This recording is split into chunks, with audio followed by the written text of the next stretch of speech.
This podcast is part of the Podcast Arcade Network. Welcome to the You Choose podcast. We're so glad you're here. Please take a moment, pause this podcast right now, and share it with someone you think would find this podcast interesting. We would really appreciate it. Please go to youchoosepodcast.com. That's the letter U, choosepodcast.com, and find the different ways that you can connect with us and how you can be part of the live event. And without further ado, let's get into the adventure you choose. We are live and raring to go. I'm Rarin. Rarin. Where's that word come from anyway? I literally had my name legally changed to Rarin T. Go. Rarin T. Go. What's your name? Rarin. I'm Rarin. But yeah, we're raring to go because we're going to go through the Transformers book from, I think this one was 1987. So we're a little different. Usually we do Choose Your Own Adventure, but as you know, we like to mix it up every once in a while. And back in the 80s, once Choose Your Own Adventure came out, a lot of other companies like Transformers, Disney, G.I. Joe, all got into the book, the Choose Your Own Adventure type game or type concept. So 1985, this guy came out. And we kind of touched base on this, but it was like those IPs, they were so excited to like kind of copy essentially the Choose Your Own Adventure format. And they just slapped, it feels like they just slapped these stories together real quick. They're like, okay, the dumb kids will buy anything. The kids will buy, yeah. Well, because you remember we did the Star Trek ones, and they were kind of I mean, they're okay, but they're kind of This one, a little rough. Kind of You know, it's well, yeah. If we people who didn't join us last time, first of all, shame on you. What's wrong with you? We're doing this for free. Yeah, for you. Secondly, I don't want to start off the new year guilting people. I'm done. But the last episode we did this, the solution to the problem essentially at hand was to hit our friends in the head with a baseball bat. Yeah. And get them straight again. Yeah, it was the strangest solution. It was like, if we hit them really hard. Yeah. Then we'll knock some sense into them. But as we know, especially if you listen to these multiple episodes, we are not very friendly to people. We ditch our friends. We leave our friends for dead. We beat up our friends. Yes. There's a couple of things that we've noticed as consistent rules in the Choose Your Own Adventure universe, which has spawned conversations between Lee and I behind the mic of You Choose podcast, of making our own Choose Your Own Adventure book. We talked about this. Yes, yeah. And how we'd have to stick to certain themes in this book. So if this book happens, which I really do hope we can pull this together, we'd have to have the antagonist be 9 years old. Yes. There's going to be head trauma. Yes. And if you're a friend of ours in this story, just beware. Yeah. You may not come out alive, or we might just leave you someplace, or who knows. Yeah. And we have to be very precocious and arrogant 9-year-old. We have to be the most arrogant 9-year-old to have, walked across Choose Your Own Adventure land. So before we get started, everyone watching, please like, follow, share, and then please share and invite some friends who would like to kind of help us go along with this tonight and join us on this fun, fantastic adventure of bad decision making. Like Al Garrison. He's speaking of bad decision makers. Yeah, exactly. He's done that before several times. Yeah, so if you've never tuned in before, what we do is we go through these books, and when we get to a decision point, type in the chat where you would like us to go, and we will make that decision and go that direction for you. So we will get started, like I said, with the with that being said, we can dive right in. Yep, Transformers book, and it is called the Dinobots Strike Back. Love the Dinobots. And Eddie, I think you had this one as a kid, right? I owned this physical copy of this book. I bought it at a Scholastic book fair. Yeah. If I'm remembering this properly, I lived in upstate New York at the time. What was the publication date on this sucker? 85. 1985. I was squarely living in upstate New York. Okay. In 1985. That was a good year. Back to the Future came out. Yeah. There you go. That year, wasn't it? Like holiday. I think so. Yeah, I think you're right. It was like a Christmas movie, wasn't it? It was on the holiday time. It was. And 85, magical year for people who may be not aware of, and hey, why not check it out yourselves? Hoping to get it back off the ground again, the Make Eternia Great Again podcast. 1985 was the year I didn't get a Castle Grayskull. Ooh, not a little bit bitter, are you? No, not at all. As I fade away from this world into the next, I'll like force one eye open and be like, I didn't get Castle Grayskull. 1985. You never let your mom live that down. Oh man, it was so funny. The look of disappointment on my dad's face, I'll never forget it. I looked over at him and he was like, the kid wanted one thing. Just one thing. Did you get it the next year or? Yeah, no, I got it the next Christmas because that's how it still worked. The parents may have admitted that they messed up, but they weren't going to go out and buy it for you like ahead of time. Yeah. I had to wait a whole new Christmas. Yeah. So anyway, that was the same year that I did not get a Castle Grayskull. So in case anyone's wondering, Christmas of 1985, I was like, shit. The trauma. Weeble Village. You got underwear and socks. No, I got a Weeble Village, bro. Oh, a Weeble Wobble? Those little egg people. Yeah, yeah. Like my mom was like, he might want a Castle Grayskull. I'm not buying a Castle Grayskull. I'm going to get him the next best thing. A Weeble Village. A Weeble Village. Mom, Complete. you're way off mark. I wanted like watered down PG Conan. Yeah, yeah. And instead, I got Weebles. I got little egg people. They don't fall down. Yeah, though. they don't Thank fall you. down. Yeah, Al is. He's not wrong. He's not wrong. That's true. Much like yours truly. I might get knocked down, but I don't stay down. I don't stay down. Yeah, get knocked down. If I get up again. It was a song about Weebles. I just realized that, dude. Whoa. Chumbawamba Chumbawamba. was singing about Weebles. I think so. Or they're singing about the Dinobots, which we're going to read about right now. Yeah. Maybe they got a Weeble Village for Christmas instead of Grayskull too. That's why they came up with the song. There it is. Yeah. All right. That's how the video should have opened up. We should get started. All right. I'll go ahead and get started and then take over when we get to decision point. So the Dinobots are powerful transformers. In robot form, they're mighty warriors. When they transform into giant dinosaurs, they're almost unstoppable. The Dinobots Grimlock, Slag, Sludge, Snarl, and Swoop are feeling disagreeable today. They're bored as they sit by a river that runs through the hidden valley. The Autobot leader Optimus Prime has asked them to keep a lookout there for approaching Decepticons. With a flick of his inner Go sword, Grimlock flips a stone into the river. Sludge grunts, "Me bored, no action." Sludge kicks a rock into the river and splashes Slag. "Hey, Slag wet," yells the irritable Slag. That makes Slag mad. He gives Sludge a shove, which Sludge returns. The two Dinobots start to fight, and while the Dinobots argue, push, and shove, they neglect their lookout duties. That is too bad because they miss the sight of evil Insecticons, Bombshell, and Kickback, approaching from the north. Stealthily, the Insecticons slip behind the stand of the fir trees, 100 feet from the riverbank. Suddenly, a ball of fire lights the sky as Bombshell shoots a mortar at the squabbling Dinobots. Kaboom! The mortar explodes at their feet, knocking down Grimlock, Slag, Snarl, and Sludge. Only Swoop sees the bomb coming seconds before it explodes. He transforms into his pterodactyl form and tries to fly to safety in a nearby tree. Although he escapes the bomb injuries, the bomb injures one of his powerful wings. Swoop watches in horror as Bombshell transforms into his tiny insect form and starts to attack the other Dinobots. Bombshell uses his stinger to inject cerebral shells into the heads of the unconscious Dinobots. Now he can control their minds. Bombshell turns back into his robot form and orders Kickback to report to Megatron. "Tell our great leader that I, Bombshell, have complete control over the Dinobots. Megatron will reward us well for this," says Kickback as he leaves for the Decepticon headquarters. Bombshell faces the groggy Dinobots and says, "Hear me. From now on, you will think of the Autobots as your mortal enemies. Your mission is to destroy them and their pathetic Earth friends. Now, transform." Swoop watches his friends turn into their Dinobot forms. The Dinobot rebellion has begun. Turn to page 5. Bombshell is beside himself with delight. This is wonderful, he thinks. If the Dinobots can cause lots of trouble, then we can get on with the rest of our plan. This is only the first step. Every thought that Bombshell thinks is transferred into the minds of the Dinobots, but Bombshell doesn't care what they know. He is their new master now. Swoop must stop his friends before they attack the Autobots and the humans. Even with his bad wing, Swoop can move faster than the other Dinobots. Should he fly to Optimus Prime at Autobots headquarters and warn him that the Dinobots are under Insecticon control? But by then, the Dinobots will have already done a lot of damage. Perhaps he should try to fight Bombshell and force him to release the Dinobots. So here's our first decision. If you think Swoop... Here we go, Lee. Yes. Do we want to force this decision? Because last time... Yes. Or do we want to take control as the dungeon masters of this and make the first choice? Because we don't want to repeat what we did last time. So typically what we do then is since this is the second time we've gone through this book, we'll go ahead and kind of make the executive decision here. So last time we went to page 10. Yeah. Al's already like, we want to fight.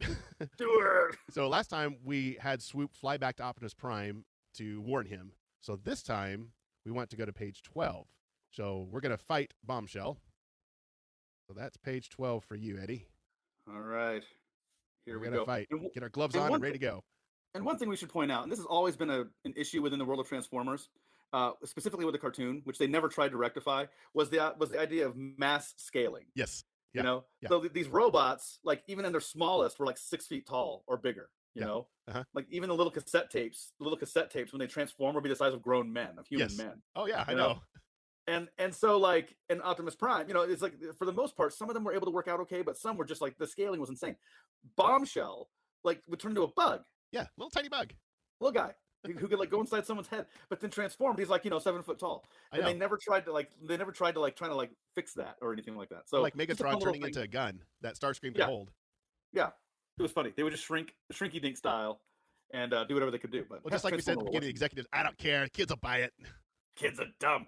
He's big enough to be a handgun, and he can fist fight a semi. Yeah, I love it. They'll love it. So to make people happy, Swoop stays and fights. He launches a missile at Bombshell, but misses. Ooh. Swoop. Uh-oh. Yeah. Back to he needs a correspondence course in shooting. Yeah, his targeting isn't so hot there. Oh, so you've managed to escape, have you? Sneers Bombshell. The clever Insecticon flies right above the Dinobots and hovers there. If you fire another missile at me, you'll blast your friends too, he said. Listen, if we proved anything in the last reading of this story, we're not afraid to blast our friends. We're not afraid to hurt our friends. No. If Al or you, God forbid, have some sort of like memory problems, I'm coming in over the top ropes. Coming in swinging. Yeah. That's how I help my friends. Yeah. Swoop is in a tight spot now. Should he fly higher, where the wind is strong, Bombshell would have trouble flying against the wind because he's that big. Yeah, because he's 3 inches tall.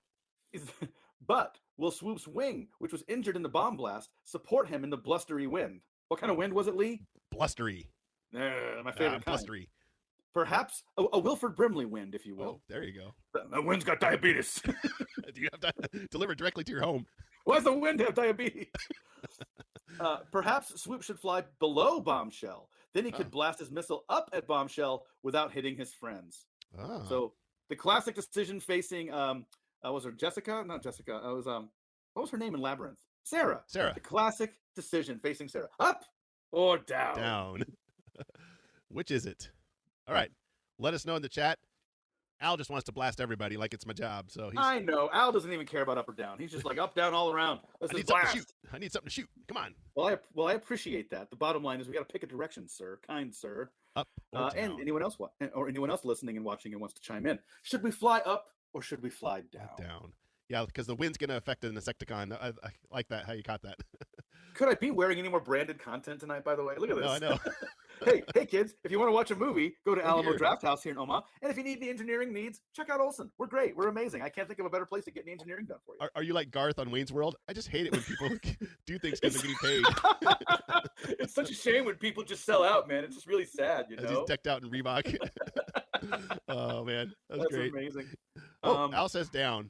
So based on our feedback, we're going to go down. Downtown. For all the cool things. I don't know. I think that's Billy. That was Uptown. That was Uptown Girl. Oh, that was Uptown. Oh, yeah, Jill. he was a downtown man.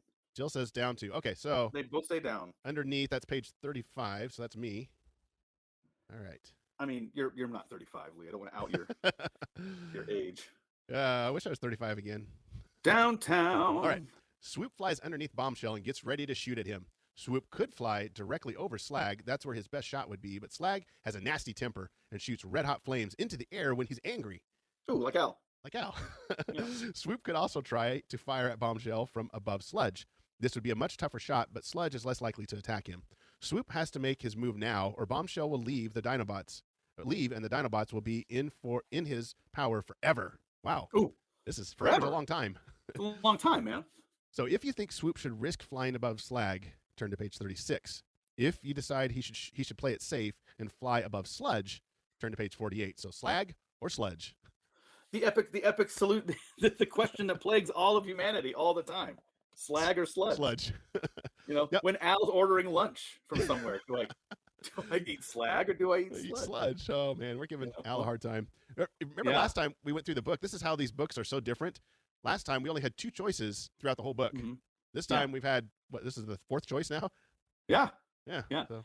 We have a unanimous Slag there. Al, I always eat Slag. I'm not vegan. There we go.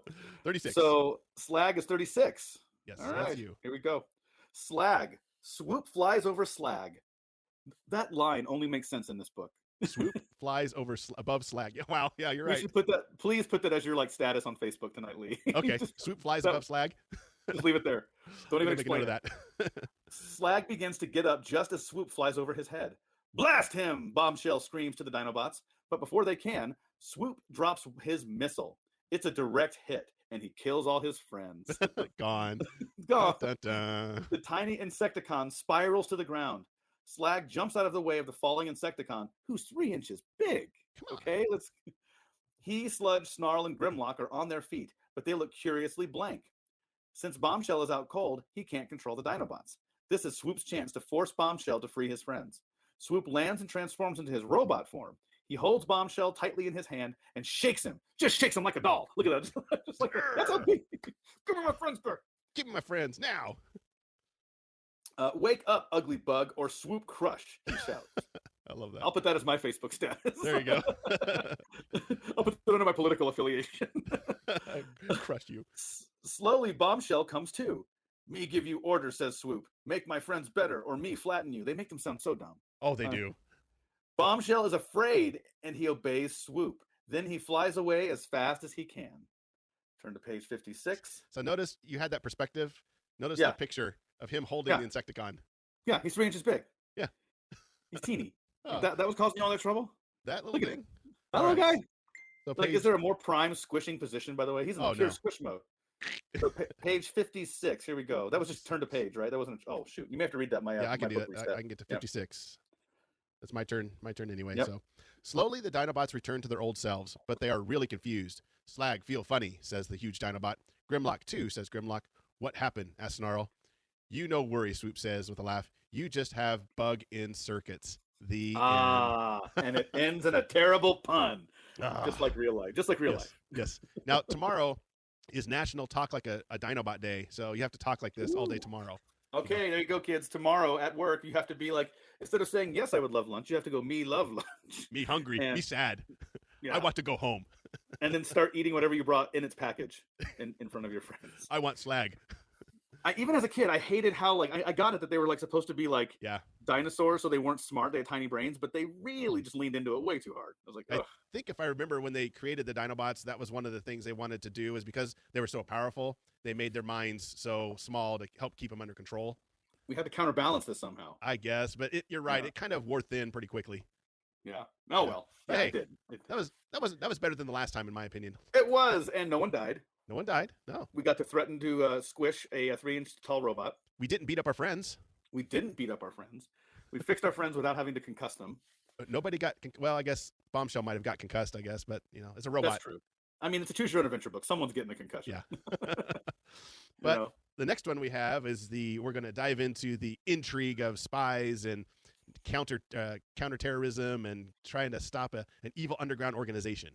Ooh. The Deadly Shadow. What kind of shadow? Deadly. Ooh. Like Spectre and James Bond. I guess. I'm not a big James Bond guy. Am I missing out on a whole lot there? No, I'm not either. But yeah, Spectre is the whole like organization, kind of like Dr. Evil in Austin Powers. He's part of the underground, and they were kind of making fun of that. Yeah. So Al coming in strong with conjunctions are for losers. Are for losers. And I've noticed that I tend to use them in type. Like I saying, you'd, what would you would, stuff like that. I do that, but I've noticed some people don't do that in typing. Instead of you, they would say you did instead of you'd. Yeah, or you had, or whatever the abbreviation.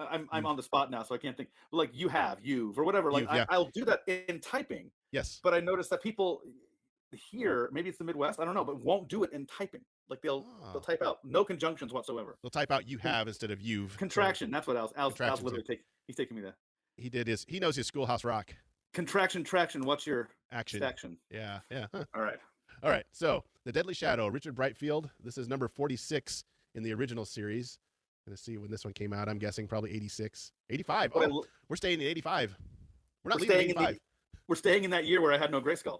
Oh. Now, the thing I want to point out is these covers for maybe the first 50 or so Choose Your Own Adventure books are amazing because they always stick to that weird rainbow theme. They do. We got a rainbow in the background. Pew! We have a space shuttle. Yep. We have a fire. A guy that looks like Count Dracula. Yeah. A pretty lady and a guy and a lady running away from something. Yes. But he's got a smart bag.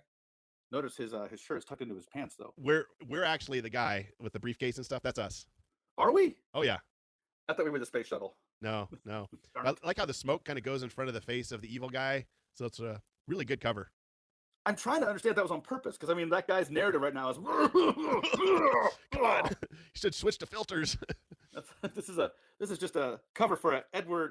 Is it Edgar Winter? I'm dying tonight. Smoke on the Water. That's what I'm trying to get on the water. Yeah.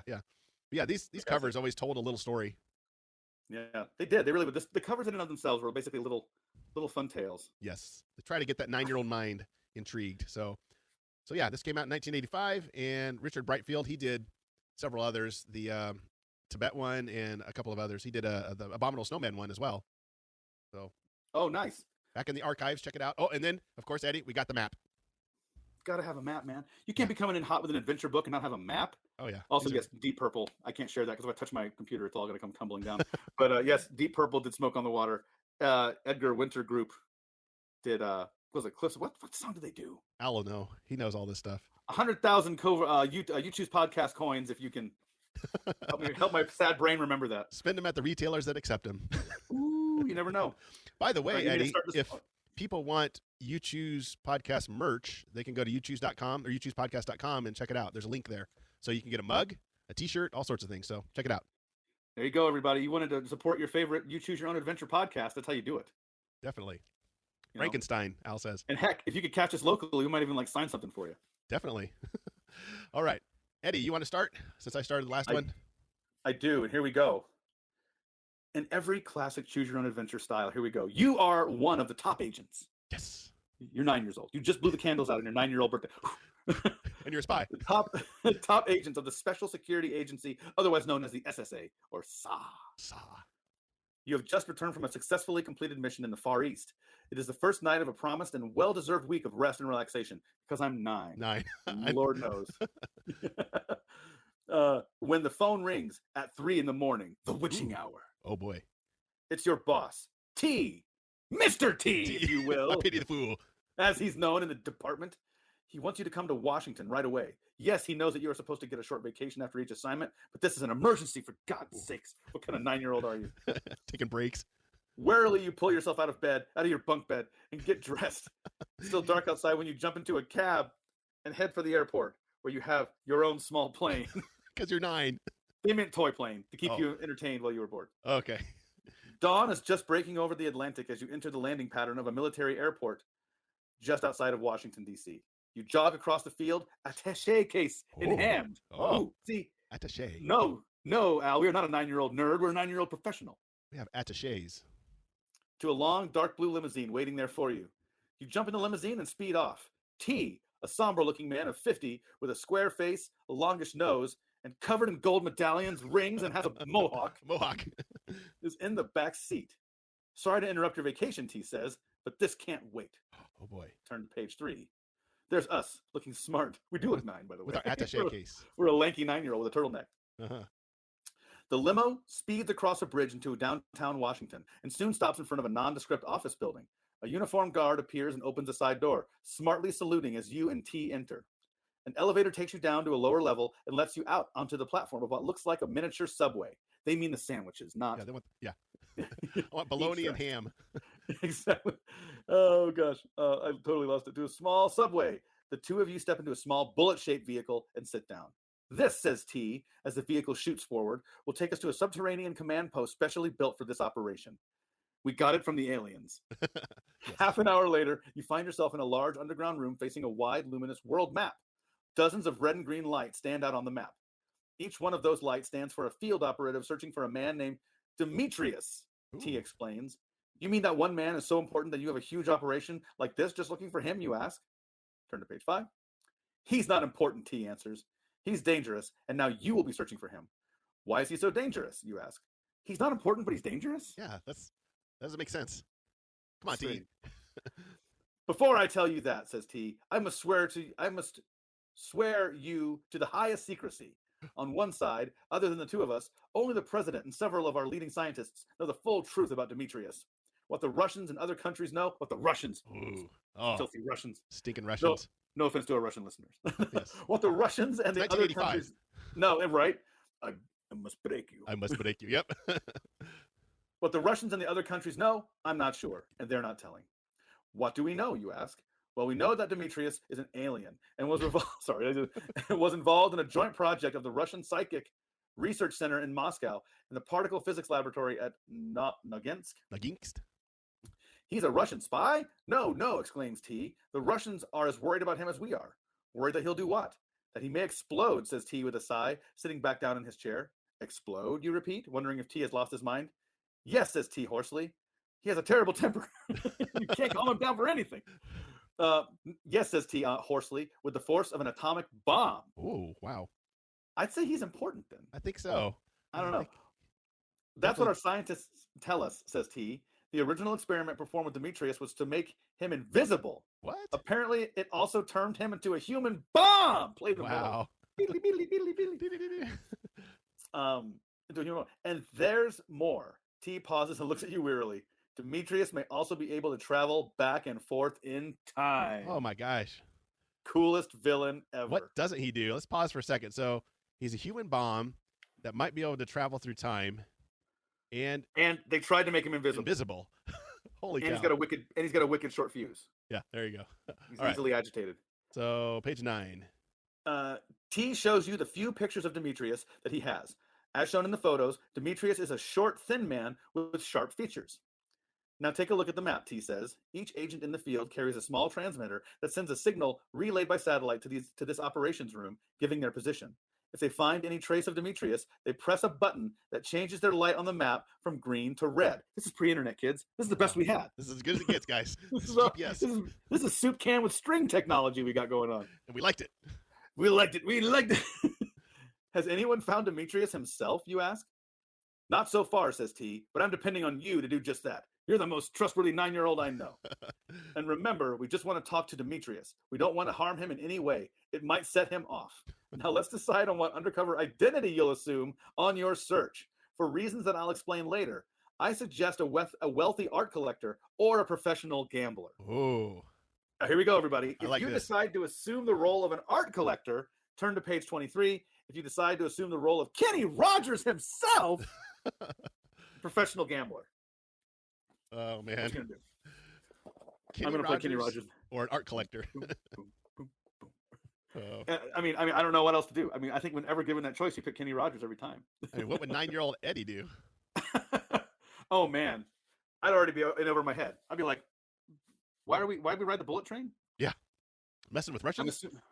Russians. Well, you couldn't get more cliche than Russian spies. I mean, that's just. I was like, the only thing Russian here is me out the door with nukes. And, yeah. I mean, you check all the check marks for 1985. Right.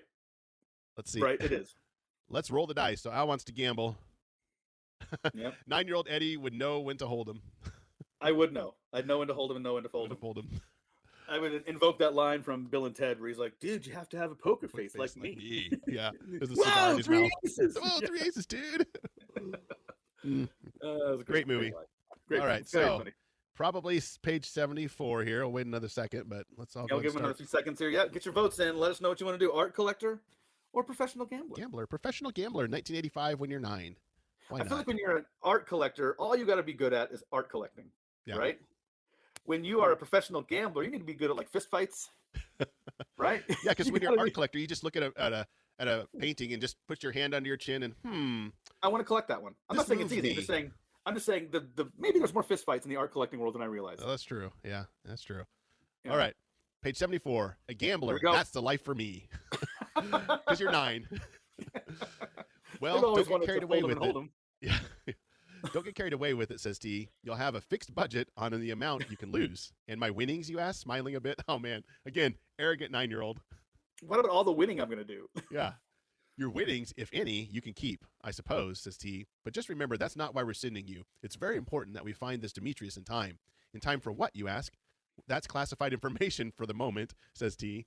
You'll be told all about it when you find Demetrius. Right now, you have a choice between starting your search in Hong Kong or Rio de Janeiro. So we go Hong Kong or going to Rio. Which place is it?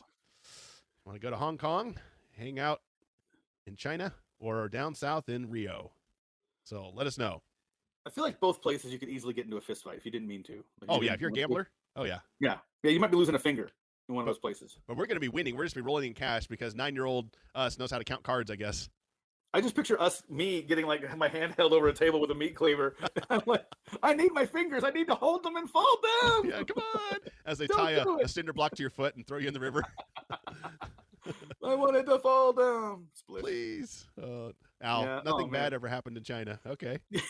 Or Rio. Or Rio. for that matter. Oh, geez. 10 fingers. Got 10 fingers for a reason. Yeah, I don't You need only these other like, two. I can you get only rid of need a like couple of 6 them. tops. Don't trust You know, what they tell you. Don't trust shop teachers with 9 fingers.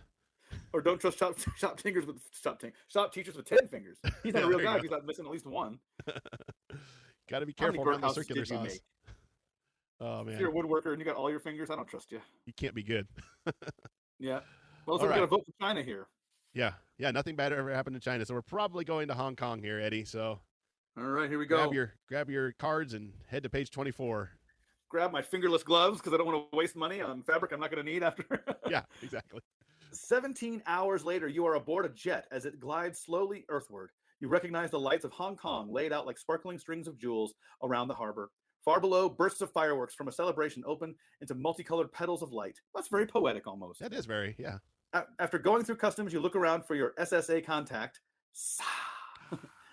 in Hong Kong. You wait for an hour, then decide to telephone your old friend Lu Chang, who lives in nearby Kowloon, the mainland city just across the channel from Hong Kong Island. Lu also works for the on occasion. No one answers Lu's phone. You decide to go over to his place and wait for him. That's not scary. You arrive in downtown Kowloon by cab and quickly find a rickshaw. Somehow, rickshaws can thread their way through the teeming streets even faster than you could on foot. Because they're on wheels, man! On wheels, yeah. That's how wheels work. They move a little faster. We skipped wheels on our correspondence course. Yeah. We only fly or walk. We don't do anything else. I don't know. We don't know. Lou's book and record shop is on Nathan Road, the main shipping street in Kowloon. There is only a small boy inside watching the store. You know that Lou lives in a small apartment off the rear of the store. You ask for Lou, and the boy points to a door in the back. As you enter the apartment, you see a group of people standing around the bed. The person lying on the bed is completely wrapped in bandages. Whoa. Somehow, because you're psychic, you know it's Lou. You run over to your friend. What happened, you asked? Wow. Turn to page 41. I didn't know when to fold them. And I didn't know when to hold them. So they mummified me. It turned me into a mummy. Mummy. At the Happy Valley racetrack on Hong Kong Island, Lou says in a muffled voice, the told me to watch for anyone having extraordinary luck. There was this man. Everyone at the betting windows was amazed at his winning streak. He never lost. Finally, he left in a limousine with 2 guards dressed all in black. I followed on my bicycle to a villa high up on Victoria Peak. I watched all day from what I thought was a safe distance. Just after dark, the 2 men in black jumped me from behind. They dragged me into the villa. The man with the winning streak was there. Is this him, you ask, holding up a photo of Demetrius? Painfully, Lou pushes himself up to look because you're too much of a jerk to help your friend out. Help your friend. Yeah. That's him, all right, Lou sinks back on the bed. He came toward me. As he did, it seemed, crazily enough, that he was starting to fade. I could see right through him. Then when he reached me, I felt like I had been tossed into a bonfire. I passed out screaming. Later, they must have dumped me into the harbor. The cold water revived me just enough for me to swim to the shore. Someone found me and got an ambulance. I was burned over most of my body. Do you remember where this villa is, you ask? I can give you directions to it, says Lou, but I would not go there again, and you may get more information at the racetrack. So here we go. If we try to find the villa, turn to page 49. If you try to go to the Happy Valley racetrack in Hong Kong, turn to page 58. We go into the villa, the thriller in the villa? Thriller in the villa? Or we go into the racetrack? Look at us in that picture. We still have our attaché case. Yep. And look at that really sharp part in our hair. We're serious. We got that thing is like crisp. He put that burl cream on thick and was just like that's how you had a bulletproof helmet when you're in this SSA. Oh yeah, we're not getting shot. Oh man, our friend got burned alive. Holy cow. Burned alive. But yeah, we're a little hazy on this one. By the guy? I guess. Because he said he was invisible. It looked like you walked through him and then he basically started on fire.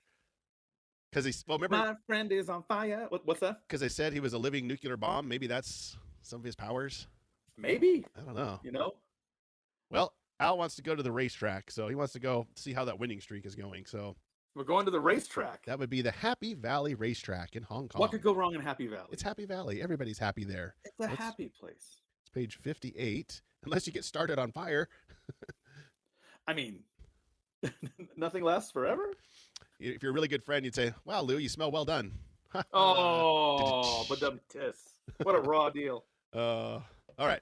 To the racetrack it is. You are back out on the bustling Nathan Road with its gleaming red double-decker buses and its bright neon signs.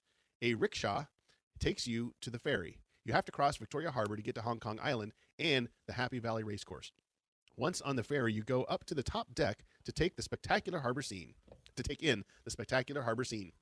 Out of the side of your eye, you notice several Chinese following you. They are all dressed in black, something not unusual in itself, but you sense immediately that they belong to an ancient order of professional assassins. You've tangled with this group before and felt yourself lucky to come out of it alive. One of them is heading your way warily but quickly. Turn to page 112. Oh boy. Because we're 9, we sense that an assassin group is coming after us. I've rumbled here before. You don't want to mess with me. These fists are listed as deadly weapons. These 9-year-old knuckles. 9-year-old knuckles. All right, 112. Here we go. Just as the man in black reaches you, you spin around and drop down. His fist, aimed at your head, whistles by your ear. His near miss throws him off balance for a second, just long enough for you to grab his sleeve and roll backward on the deck. A second later, you let go of your attacker, and he goes sailing over the ferry's railing into the harbor below. Turn to page 105. We're not Look playing at that. games now. That's awesome. That's a straight up kung fu move right there. We did well in Kung Fu at our correspondence course. Straight A's. Straight A's across. All right. 105. As you jump back to your feet, 2 more attackers are on you. One of them snaps a flying kick to the side of your head. It knocks you sideways into the railing. You are stunned for a moment and helpless as the other attackers move in to deliver a fatal blow. But suddenly, he goes flying over the railing, followed by the other. Groggily, you look around to see what has saved you. There's only an old Chinese gentleman standing there with a slight smile on his face. Thank you, old man, you say. Or is that a very good disguise? It's not a disguise, he says. I'm 84 years old. Oh, we stepped in it. It was not strength that defeated your attacker, but proper application of energy and concentration. My name is Ho Wong. I am your Hong Kong contact for the SSA. Excuse the delay, please. I was unavoidably detained. Well, better late than never, you say. Do you know where Demetrius is? I know 2 places he might be, Ho answers. He has a big yacht near Macau. He also owns an island. If you want to find the yacht, I have a friend who can fly you there. For the island, I have another friend with a small boat. If you decide to search for Demetrius' yacht, turn to page 101. If you decide to try to find the island, turn to page 50. So island or boat?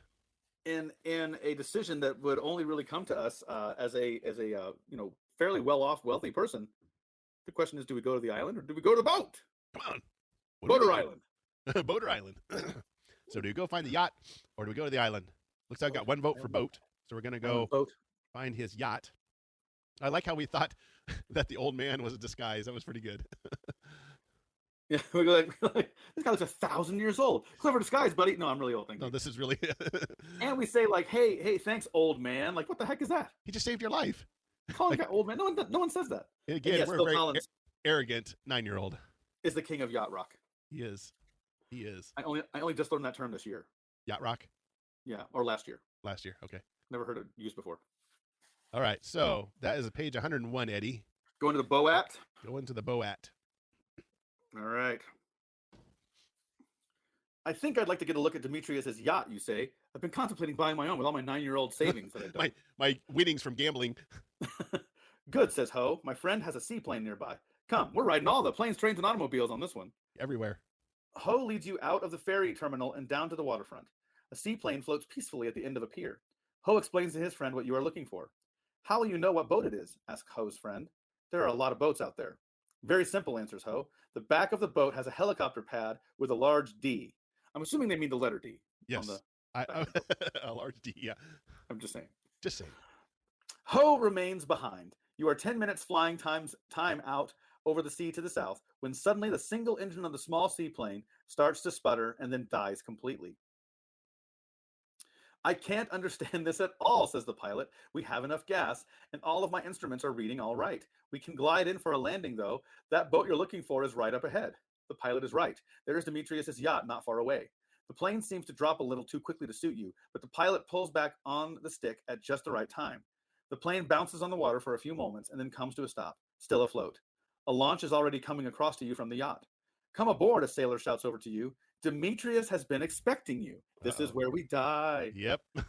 Expecting me? How, you ask? You'll have a long time to find out, says the sailor as you step onto the launch. We're sailing for the South Seas in an hour. Demetrius has instructed me to make things ready for a long-term guest. What do you mean by that? You ask the sailor.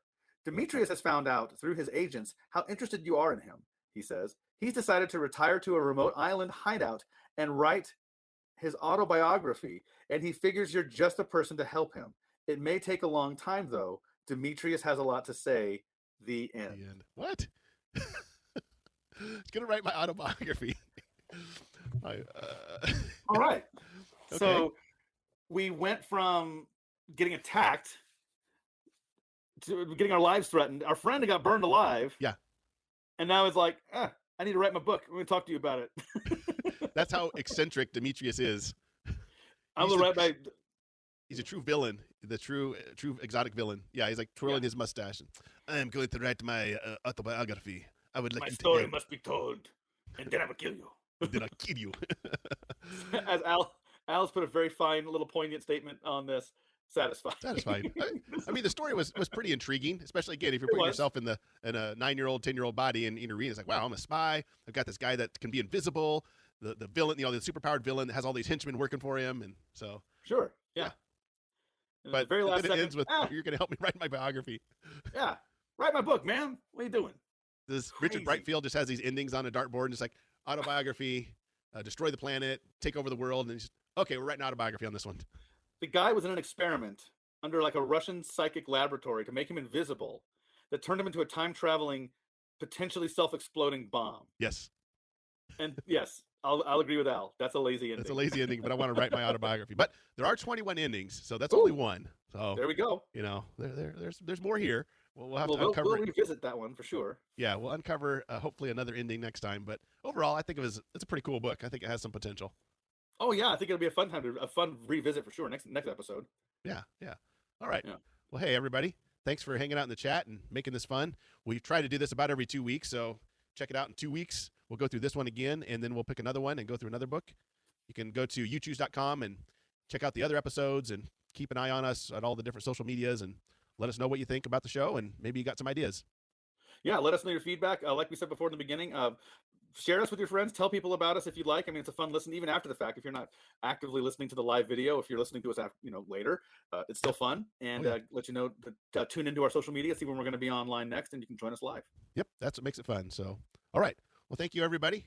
Until next time, we'll see you later.